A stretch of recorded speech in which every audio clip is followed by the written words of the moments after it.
Welcome back to the floor of IAE 2952. It is Alien Manufacturers Day here on the floor, and I'm here with a bunch of folks who are taking a tour with me. I'm going to walk them around the floor and talk about the ships and the companies that are presented, about what ships are good for, and a little bit about the lore and the other such like that. So if you're enjoying this, make sure you like the video, make sure you hit the subscribe button, and make sure you hit the little bell icon to be notified when these go out, because we'll be here doing this all throughout IAE from now until the Sunday or Saturday. So make sure you do that if you want to come join us live at 3 p.m. Eastern, twitch.tv/TheAstroPub or youtube.com/TheAstroPubLive. That being said, let's get started. So there are 3 manufacturers here on the floor today. The first manufacturer we'll talk about is the Banu. So when I explain the Banu, it's important to understand that the Banu are not really...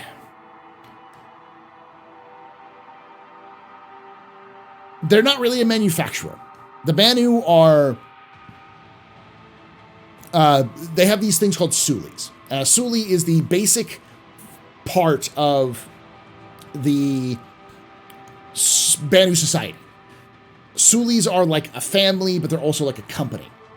And they are run by usually small groups. They can be pretty big, but they're also pretty small. And there is no concept of IP infringement or IP in general in Banu society. So if you know how to make something, you just make it. And if you make it better, you can sell it better. So what we see from the Banu who are on offer is effectively export versions that have been given a very specific loadout to be consistent with human regulations and such. And that's what the Protectorate does in general, is they're just, all these Sulis come together and decide how do they deal with the outside that aren't Banu, that don't understand Sulis and their concepts. So it's more of a collective idea. So that is the Banu Sulis. With that, let's go look at the only Banu offering here, and then we'll move on. The Defender. Sadly, the Merchantman is not in the view, otherwise, the gallery view, otherwise we'd be going to see it, but now there's no of that. It's just the Defender. So the Defender is the oldest ship that we know of in the Banu fleet, because when Banu and humanity made first contact, the pilot of that Banu ship was named Jerry. That Jerry was flying a Banu Defender that he had stolen to go exploring on his own. Well, to be fair, Jerry had been smuggling funds to start his own exploration endeavor before he got caught, and then still panicked and stole the Defender and ran away. But the Defender is, because the Banu don't actually keep records of their own history, this is all we know about him, is that this is the first ship we've encountered with them. So we know it's at least 500 years old. But the Banu do not just sit there and do nothing. They always update with the best and the greatest and the best things they think they can work with their ships or even their technology. So the Banu Defender is a hodgepodge of alien technologies. It has Banu weapons, it has Xi'an thrusters, and has Tavaran shields. In fact, the Banu Defender is the only ship that has a Tavaran phalanx shield still installed on it, a modernized version of it, which was one of the best shield technologies in human history, or in the galaxy. But the Defender is, if we can come in here, it's actually partially organic. Take a look. It's kind of hard to see because it gets a little dark in here. But you can see around you that these sort of hulls are partially grown, not just built as part of this. They're kind of grown into these molding areas, as well as kind of built around. It's kind of a combination of biotech and regular technology. It is 2-seater. Each of the little arms has its own little seat, and it's a decent little fighter. It's a pretty good for what it's designed to do. But the Defender is, again, alien in the fact that it doesn't really fight for any reason. It's not something that you would fly if you wanted to beat somebody else in a 1v1 fight, because it's designed to be annoying. It's designed to kite enemies away from the targets they're trying to hit, and to be maneuverable, and to kind of be bait away targets. Just trying to show you that how different it is compared to other other aliens. This is 100% designed as with the Banu culture in mind, where the defender doesn't matter. What matters is the merchants that the defenders are protecting. So that's the Banu merchantman. Now let's go over and look at the offerings from the Xi'an. Start over here with the Cartual. All right, so this is the Cartual made by Aapoa. Just like the Banu, the Xi'an don't really have the same concepts of companies like we do. Their concept of companies is actually based off of their great house system. So Aapoa isn't just a manufacturer, they're also a great house. So in this case, Aapoa is the name of the company that's run by House Poa. So every company in the Xi'an Empire is controlled by the Xi'an government and is subservient to the Xi'an Emperor. They also have a role that's given to them by the Emperor themselves. So Aapoa is in charge of just light craft. So if you're looking at any kind of fighter or any kind of ground vehicle that's fast and light, you're dealing with Aapoa. So the Xi'an Aapoa, the Aapoa Cartual, I believe this is called, Cartual? Yeah, the Cartual. The Cartual literally means in Xi'an, direfly export. So this is the direfly export version. So the Cartu is just a direfly, and it is a lightweight fighter designed for some light reconnaissance and interception and such. In fact, there is a military version of this very ship, which humans have been seeing flying around since the Cold War, since the Xi'an-Human Cold War. And fun fact, this ship itself was the inspiration, partially the inspiration for the IAE. It's a long story, but the woman who founded the IAE way back in the day got inspired to build her own Xi'an thrusters from a captured Cartual. That was then showed off, that she tried to reverse engineer based off of what she saw in the military to kind of add her own thrusters to an Aurora. It didn't work out, but they were able to kind of study that whole concept was what ended up being the impetus behind the IAE in general. So the Cartual is partially the reason. It's the grandfather of the whole IAE phenomena as it is today. Now, this is not a very good combat ship, but it's not really designed to be a combat ship. Again, it's much more of a light reconnaissance ship. But you can see a lot of it. These stairs are actually floating. You can see that this is all hover technology that they've developed specifically for the Cartu, or for all of their ships, actually. And this will transform when it flies into a kind of a big starfish pattern. So, yeah, it's just a light fighter. Now, with that, we're going to go on over to what's on offer from Hesperia. We'll start with the Prowler here. Just a quick question about the Xi'an. Yeah. Isn't it Empress like? Never mind. Empress. Empress. No, yeah. they use a gender neutral term for emperor, male or female. They use emperor. So they don't have like a version for, because they're a female dominated society. So this is the Prowler, and to understand the Prowler, we have to understand the Hesperia brother, or the brothers who created Hesperia, which was let me pull up my notes real quickly because I have their names. The Ingstrom brothers. The two Ingstrom brothers were from Terra, and they grew up fascinated with old, lost technology, specifically ships that were designed but never saw production. Maybe they saw one version of a test version, but most of them just never left the drawing boards. They were fascinated by these old ideas that were eventually big failures, giant failures. And they started to collect them themselves, and that's what they founded Hesperia for originally. Their idea was to preserve these old ideas for future use. So future engineers could learn from the mistakes and learn for like what happened, what worked. This process made a lot of money. Now, we don't know exactly how it made them a lot of money, but my guess is that a lot of people began to purchase these blueprints to see some of these old ideas. Maybe they got inspiration. They heard about this crazy idea that someone had 200 years ago, and the only person who has the records of those files was Hesperia. So Hesperia made a ton of money based off of archiving all of these old ship concepts.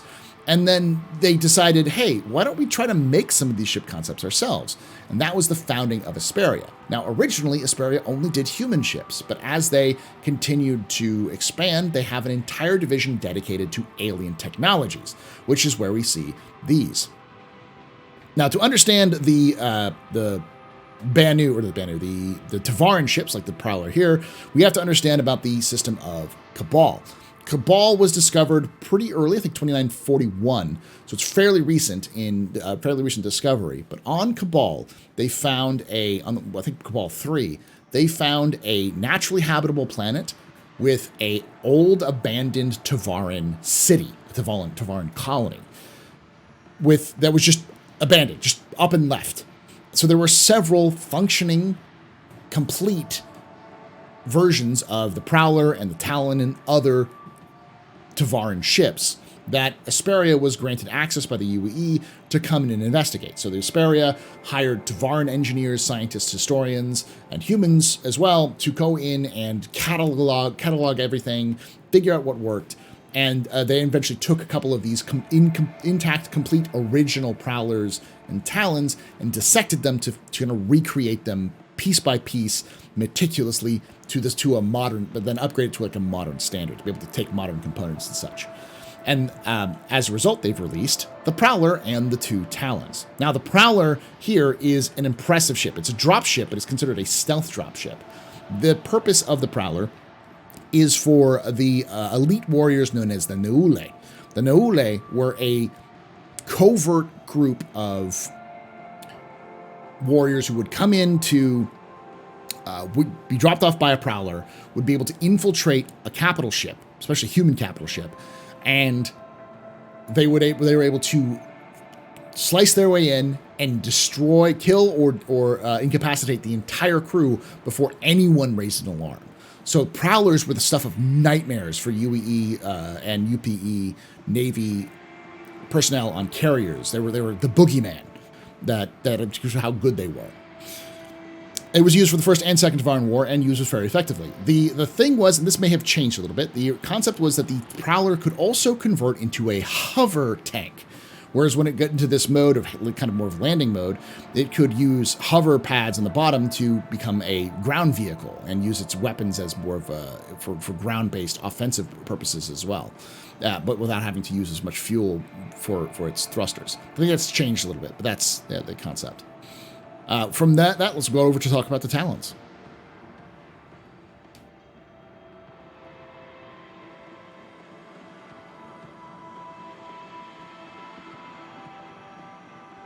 All right, so this is the Talon, the Tavaran Talon. So the Tavaran Talons were the scourge of the UEE and the UPE. Talons are lightweight, mostly ground attack, but they do also ambush fighters. These things supposedly had a growl, a scream when they dived in atmosphere that was unique, that could to tell them a mile away. They were very effective, and the thing that made them super effective is that, yes, they're small, but for the time, they were the only ships that humanity had ever encountered that were this small that were able to carry a shield on them.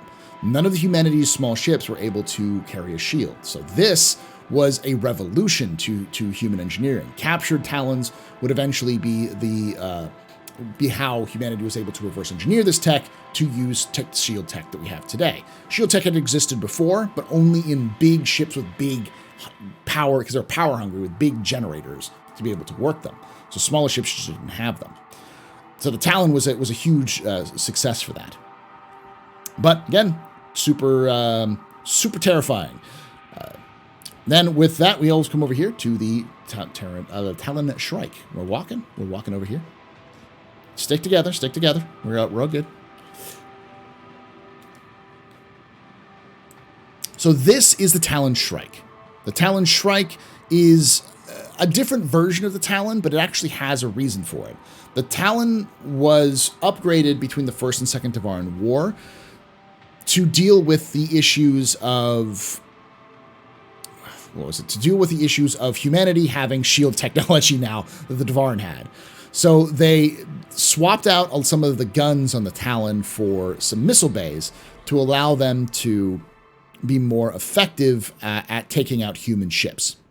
And while they haven't found intact Tevarin shrikes, Talon shrikes, they did take the intact Tevarin Talons they had originally and kind of modify them as to the specifications that historical records have shown what the Shrike was look like. Because that's pretty much what it was. It was a modified Talon. Now, from the Hesperia Tevarin ships to the Hesperia Vanduul ships. Let's go over here to the Blade. So this is the Blade. The bane of many a pilot in the UEE. The Blade, have a little tough time there. The Blade is a light fighter. It's a Vanduul light fighter. Humanity has captured several of these and have pulled them apart to study them over the years. And Hesperia got a contract from the UEE military to build one-to-one replicas for training.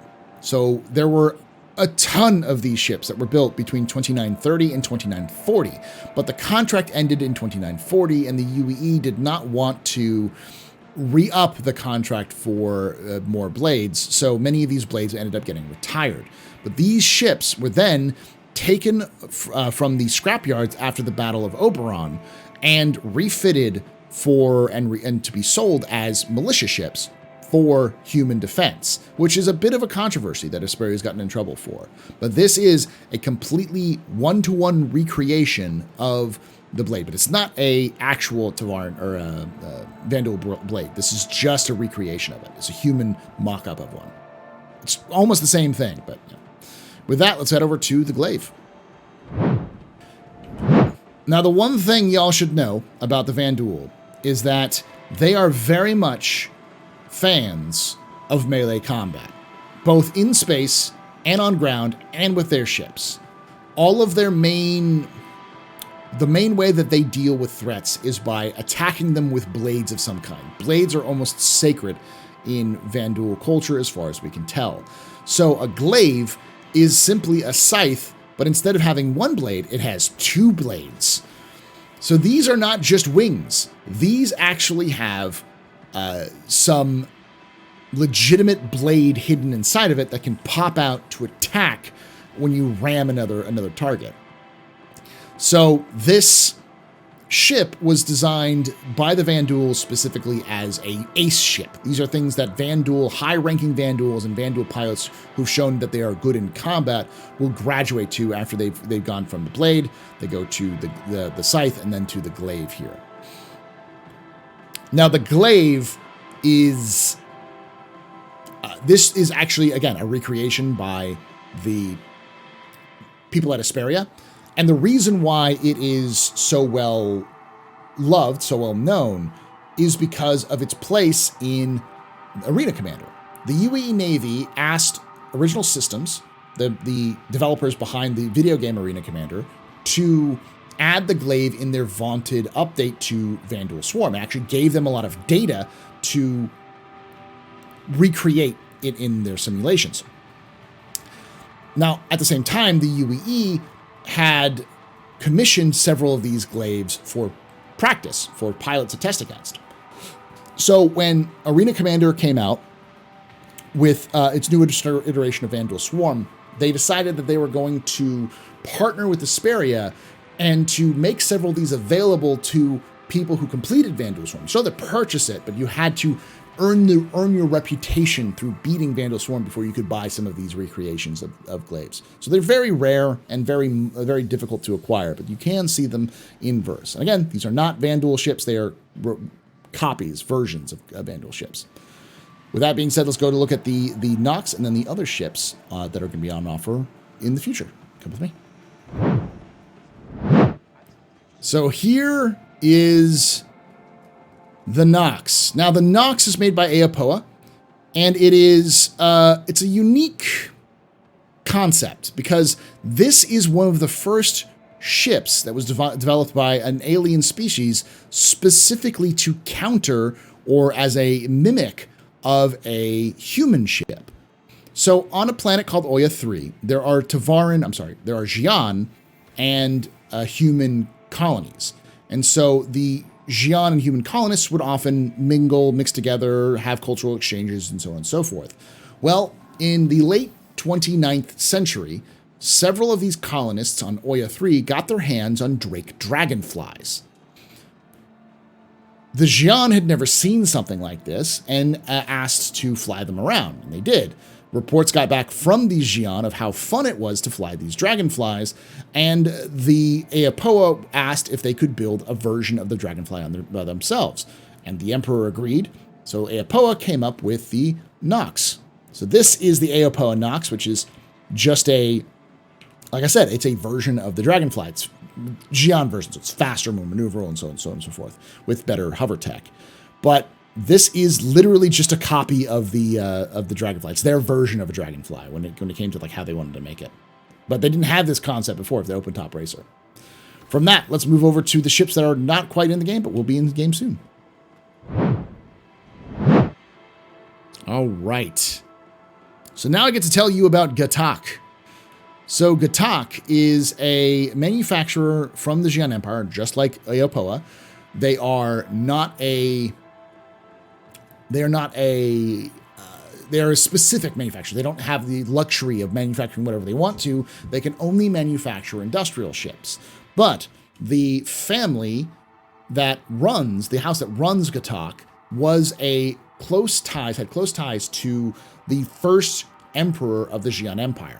So when that first emperor ascended to the power, they gave the family that owns Gaak, the company, in perpetuity, the right to make industrial ships. So no one can challenge their right to make industrial ships. They are the industrial ship manufacturer for the Xi'an.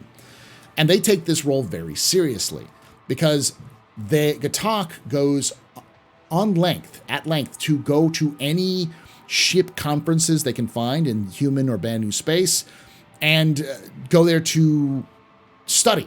How do other species build their ships? What technologies do they use? What's efficient? What isn't efficient? They go in depth with their studies of other spacecraft technologies, which is how and why Aapoa was able to talk with Misk.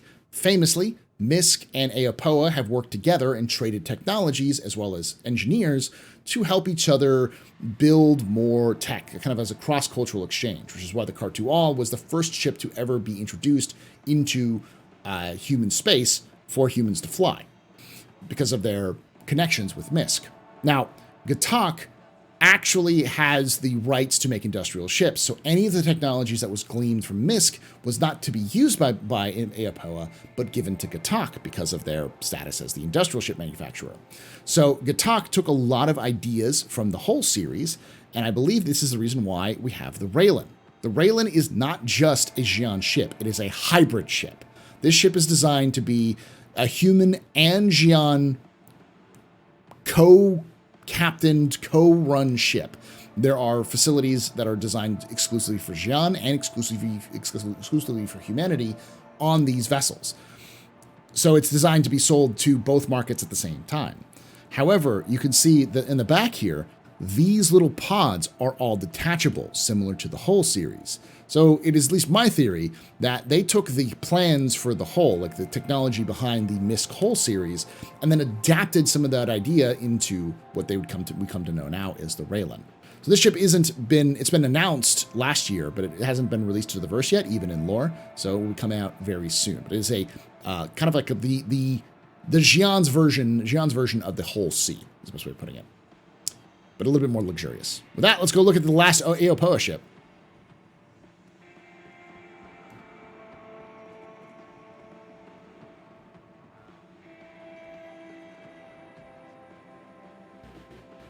Oh, I guess we do have the Banu Merchantman. I didn't see that in my other tour. All right. Well, this is the Banu Merchantman. This is made by the Banu Sulis, like we said before, with the Banu Sulis. So the thing about the Banu Merchantman that makes it unique is that this is not just a ship, it is a flying headquarters for a Suli. Many Sulis actually have Banu Merchantmans as their headquarters because they have negotiation rooms, they have a bazaar, they have medical bays, and they have a small ship hangar bay. So the Banu Merchantman is designed exclusively to be a commercial vessel in Banu space. It also has plenty of cargo space as well. Now, the Banu Merchantmans that we are getting, just like the Banu Defenders, they are export versions of that ship. And that's what we have here. It's just a export version. Many Sulis make Banu Merchantmans, but this Banu Merchantman was made under a certain specific contract with very specific regulations.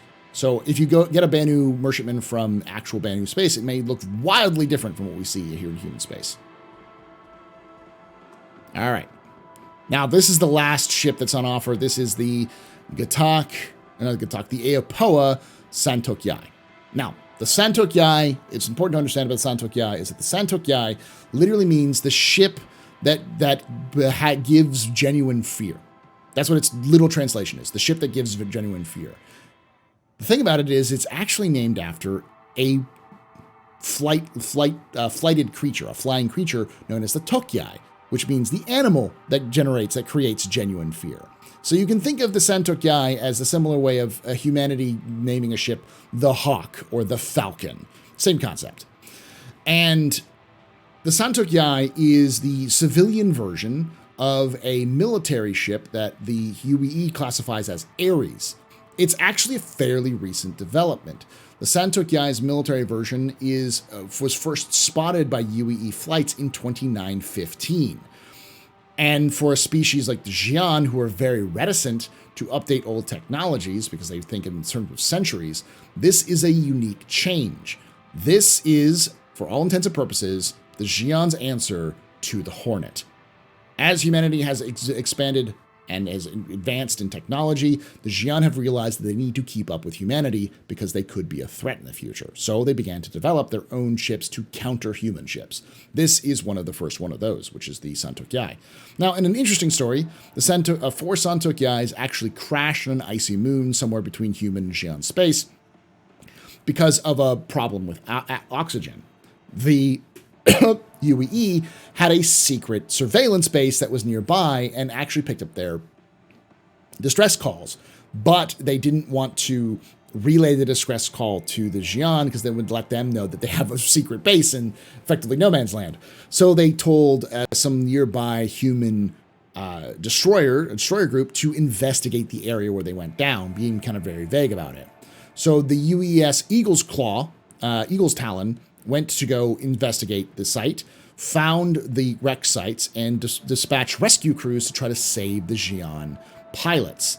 And unfortunately, only one pilot would survive. But one pilot did survive in the wreckage, but was trapped in the wreckage. So the crew, an entire rescue crew, tried to de-ice the wreckage to try to move the wreckage out of the way.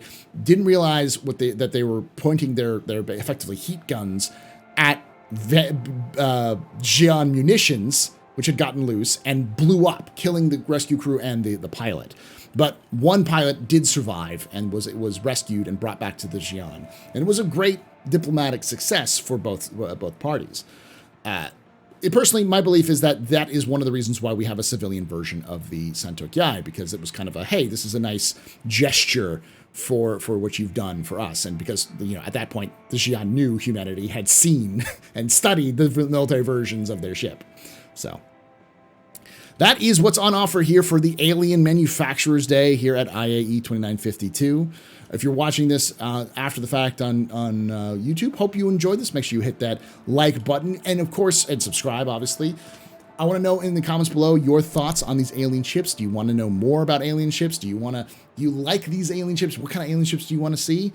And, of course, join us live at 3 p.m. Eastern every day of the sale up to Saturday for these lore tours, these floor tours. And like I say every time, hope to see you someday in the black.